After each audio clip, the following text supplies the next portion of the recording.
At dito na guys, magkakarga naman tayo sa ating buyer nga taga taga Pasig Palengke. Yan. Magkakarga naman tayo sa kanya at dito mag-uumpisa na tayo magbuhat. Maaga pa to. Almusal ng pagbubuhat mga kaukay. At dito binilisan ko na nga ang video. Pinapas forward ko na. Kasi matagal-tagal talaga video mga kaukay kapag gusto mo talagang mahabang video. Hindi naman kasi sa pag-upload. Dito nagbubuhat na kami na dyan ni Michael, ang aking kasama.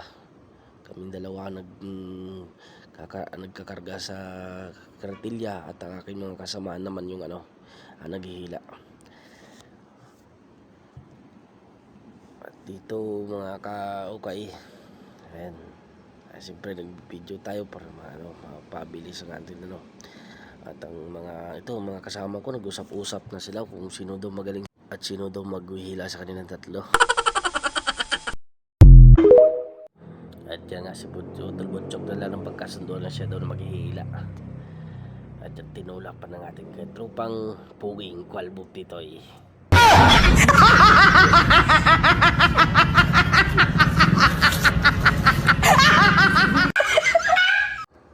Ayan ang mga kaukay, sabay-sabay na nagkasalubungan na sila lahat.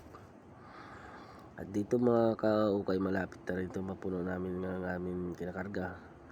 Ang isang truck lang to mga kaukay, 160 bundles. Ayan mga kaukay. Ayan, at tayo ay nagkakarga sa sa kartilya. Sila naghihila mga kaukay. Tulong-tulungan lang namin to para mabilis. At nagmamadali din kami kasi dyan kasi may isa pa kaming truck na kargahan papuntang Olongapo na naman po mga kaukay. Kaya ito maaga namin kinargahan ng isang truck papuntang Pasig Palengke. Ayan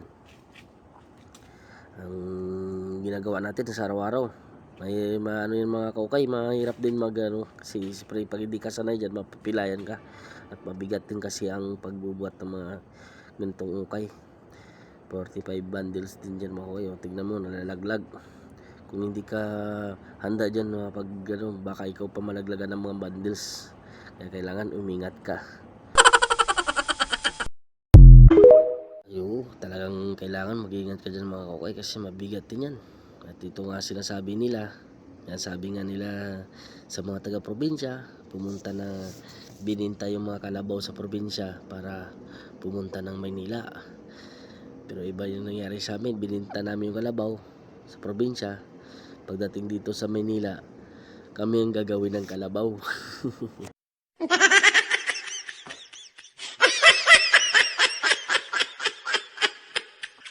At kahit siyempre mga kaukay, siyempre kailangan din namin kumita o mag-ipon ng pera sa araw-araw para maipapadala tayo sa ating pamilya. Kailangan nating tiisin ng trabaho man o mabigat man o magaan, basta marangal. Yun ang masasabi ko sa mga nagpapalo sa ating mga kaukay. At yun mga kaukay, ito nakita ko yung kasama ko, grabe, napakalakas.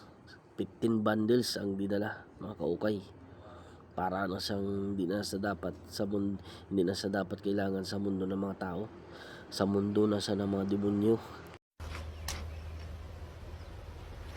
Wait a minute. Who are you? Diyan talagang hinila yung mga kaukay papuntang tindahan yun.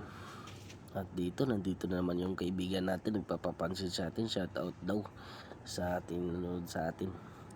Pa-share na lang din po sa ating mga video na ito mga kaukay. Pa-share and pa-comment naman, pa-like para dumami rin po yung ating followers. Pa-share na naman po yung pa-follow din po yung ating Facebook page, Facebook account. Ayan. At dito nagtataka sa mga kaukay ang aking kaibigan kasi hindi daw siya marunong magtanggal ng tali, pero siya ang nagtali. Tinawag niya pa ako. Kaya sabi ko sa kanya, ikaw yung nagtali, tapos ako yung tatanggal. Hindi mo ba alam yung pagkatali mo? At dito konti-konti na lang talaga mga kaukay, mapupuno na to. Si 160 lang to mga kaukay. At pa-share na lang din po sa ating mga video. At pa-comment na lang po sa mga kaukay ang ating video. Kunti-kunti na lang talaga mga kaukay. Nasa 4,000 plus na tayo. 4,700 plus na tayo. Kaya sana mga kaukay, pasuportahan nyo na ako para umabot na tayo ng 5,000 followers. Maraming salamat sa panood nyo sa akin mga video at pagsuporta. Maraming salamat po sa inyo. Hanggang dito na lang po ang ating video. Pa-share na lang and pa-like and comment.